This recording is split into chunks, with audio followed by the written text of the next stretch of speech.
ઘડીક બહાર જાઓ, મારે રસોડામાં કામ છે. લે, આ રસોડામાં એવું તો શું કામ છે કે મારે બહાર જવું પડે? મારે ચા બનાવી છે મારા માટે એટલે. હા તો ચા હું બનાવું છું ને, હું બધા માટે બનાવી નાખીશ. તું બેસ જા. મારા માટે ને રોનક માટે હું જાતે બનાવી લઈશ, જરૂર નથી. પણ શું કામ આવું બોલે છે એ કહીશ? શું કામ આવું બોલું છું? હા, તમને તો ક્યાં ખબર જ હશે ને આ ઘરમાં તમે શું કામ રહ્યો છો ને, મને તો એ જ નથી ખબર હોતી. દામિની, ઉકળ્યા વગર જે વાત હોય એ કર ને. આવીને આટલું બધું બબડવાનું શું મતલબ છે? મને પણ કઈ શોખ નથી થતો. અને તમે કહેવા શું માંગો છો કે હું બબડ બબડ બબડ બબડ કરું છું? એ શું હતું? બબડ બબડ. જો મને તારી વાત સમજાતી નથી. આજ સુધી તે ક્યારે આવું વર્તન નથી કર્યું. અચાનક હમણાંથી તારા વર્તનમાં આટલો બધો ફેરફાર આવ્યો છે તો એનું કઈ રીઝન તો હશે ને? કારણ કે આ ઘરના લોકો છે એમણે પણ અમારા પ્રત્યે તો એવું વર્તન રાખ્યું છે ને, એ પણ એવું વર્તન કરે છે એટલે મારે પણ એવું વર્તન કરવું પડ્યું. જો કોઈ એવું વર્તન નથી કરતું કે તમને ન ગમે, પણ આ તમારા બંને માણસના વિચાર છે કે તમને કોઈ ગમતું નથી. લે, હું તો કઈ બોલી પણ નથી ને, તો પણ તમને ખબર પડી ગઈ કે હું કોની વાત કરું છું? હું ઘરમાં રહું છું, હું બધું જ જોઉં છું. કોણ શું કરે છે, કોના મગજમાં શું ચાલી રહ્યું છે, બધી ખબર પડે છે મને. જમાઈની રીતમાં રહેવું જોઈએ.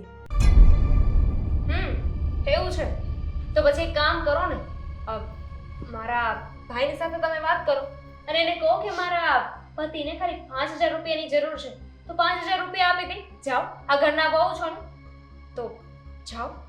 5000 રૂપિયાની વાત નથી, પણ જમાઈ નીતિના ખોટા છે. એમને કોઈ દિવસ કામ તો કરવું નથી અને જ્યારે પૈસાની જરૂર પડે એટલે આવી જવાનું પૈસા માંગવા, તો એ તો ખોટું જ છે. તમે મારા હસબન્ડ વિશે બોલી રહ્યા છો અને એમના વિશે છે ને હું કઈ સાંભળી નહીં. તો જેટલું બોલતા આવડે છે ને એટલું કમાતા પણ શીખવું જોઈએ એમને. કમાય જ છે ને, તમારી પાસે પૈસા માંગ્યા નહીં ને? હા, મારા પપ્પાનું ઘર છે, મારા મમ્મીનું ઘર છે ને મારા ભાઈનું ઘર છે. મારે જેટલા પૈસા વાપરવા છે એટલા વાપરીશ.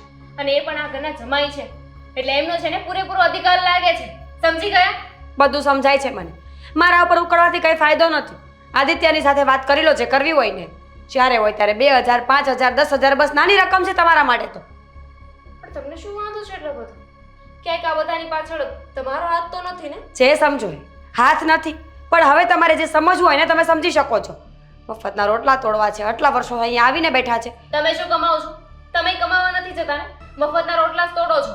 અને મને તો પાકી ખાતરી છે કે મારા ભાઈને છે ને ચડાવણી કરી છે તમે કે બેનબા એટલા સમયથી અહીંયા ઘરે રહી છે, લગ્ન થઈ ગયા છે તો પણ અહીંયા આપણે સાચવીએ છીએ. એમને તો સાચવીએ છીએ, સાથે સાથે એમના ઘરવાળાને સાચવવાના, એમને 1 રૂપિયો નહીં આપવાનો. બાકી મારો ભાઈ છે ને પેલા પૈસા આપતો જ તો. સારો આઈડિયા છે. અત્યાર સુધી મેં ક્યારેય કહ્યું નથી, પણ હવે આજે આદિત્યને જરૂરથી કહીશ કે તમારી બેન અને બનાવીનો રસ્તો કરી નાખો. જો અહીંયા ને અહીંયા રહેશે ને તો બધાના સાથે ભીખ માંગવી પડશે. કોઈ ભીખ નહીં માંગે અને તમારે છે ને એની ચિંતા કરવાની જરૂર નથી. અમારી મરજી, અમારે જ્યાં સુધી અહીંયા રહેવું હશે ને ત્યાં સુધી રહીશું. અમારું ઘર છે, તમારું નહીં. સોરી, તમારું ઘર નથી. એક વખત લગ્ન થઈ જાય ને પછી આ ઘર ઉપર તમારો હક નથી રહેતો. ચલો ઇન કેસ તમે તો હક જતાવી પણ લો એક સમયે, પણ આ જમાઈ એમનું શું છે? હા, એમનું ઘર બિલકુલ નથી. એવું નથી લાગતું કે તમે હમણાંથી વધારે વહીવટ કરવા લાગ્યા છો? તમારું કામ રસોડામાં છે ને તો રસોડું સંભાળો. ઠીક છે, બીજી કઈ સલાહ આપવાની છે? ના, એટલું બહુ થઈ ગયું. અમારી વચ્ચે ના બોલતા. જાઓ હવે. રસોડાનું કામ મારે કરવાનું છે અને જવાનું પણ મને જ કહે છે. મારે ચા પીવી છે ને તો તમારા માટે હું ચા બનાવીશ. પહેલા જ કહ્યું હતું. ઓહ હા, મફતની ચા. સોરી.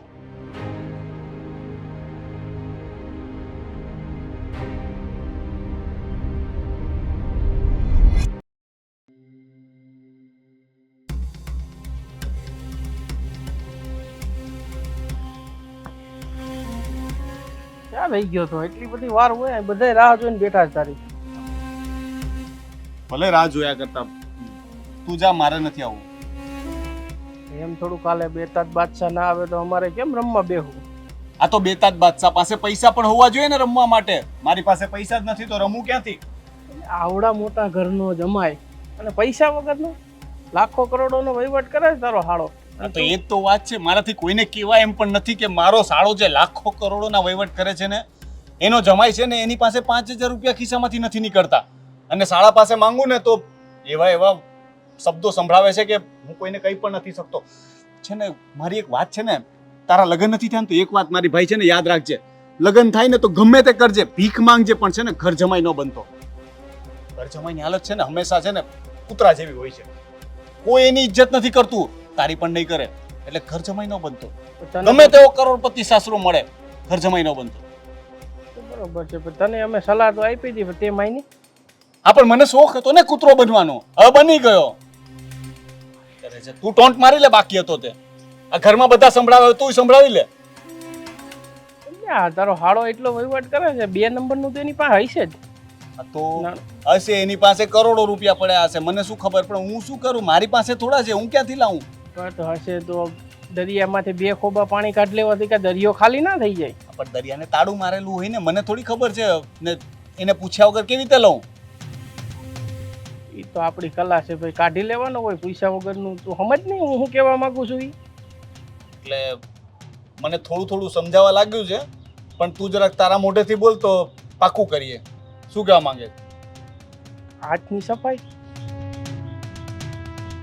હવે એ બધું મેં ક્યારનું છોડી દીધું. હવે મારા લગ્ન થઈ ગયા, હું ત્યાં ઘર જમાઈ તરીકે રહું છું, ત્યાં ન કરાય આ બધું. જો ભાઈ સીધા રસ્તે તો આપણા બધા જે શોખ છે એ પૂરા ના થાય, એના માટે કંઈક તો કરવું પડે. તું કહેશો તારો હાડો કંઈ દેતો નથી, તો પછી આપણો જૂનો રસ્તો અપનાવવો પડે ને. ઓલું કહેવત છે ને કે ભાઈ સીધી આંગળીએ ઘી ના નીકળે તો આંગળીને વાકી કરવી પડે, અને વાકી આંગળીએ ના મેળાવે તો ચમતો તો છે જ ચાલે. તારી વાત તો બરાબર છે. મેં બહુ ટ્રાય કરી સીધી આંગળીએ ઘી કાઢવાની. આ મમ્મીને રિક્વેસ્ટો કરી, ભાઈને રિક્વેસ્ટ કરી, દામિનીને સમજાવી, એને ચડાવી, પણ સાલું કોઈ ફાયદો તો થયો જ નહીં. હું તો લુખ્ખો ને લુખ્ખો. મારી પાસે તો આજે રમવાના પૈસા નથી. તો હવે લાગે છે કે આંગળી વાકી કરવી તો પડશે, પણ તકલીફ એવી છે ને કે ઘરમાં કંઈ પણ થશે ને તો નામ મારું જ આવશે. હવે બીજા ગમે એને માથે નાખી દેવાનું ને, આપણે આપણું સબૂત નહીં રહેવા દેવાનું. કોની ઉપર? મીરા ભાભી. ભાભી, હા. જેમ હું એ ઘરનો જમાય, હા. એ પણ વહુ. એટલે અમારા બેમાંથી એકનું નામ આવે તો મારા પર આવશે તો હું ભાભી પર આરોપ નાખી દઈશ. અમે એનું ઘર થોડુંક નબળું છે ને. હા, એના બાપાના ઘરે ખાવાના ફાફા છે.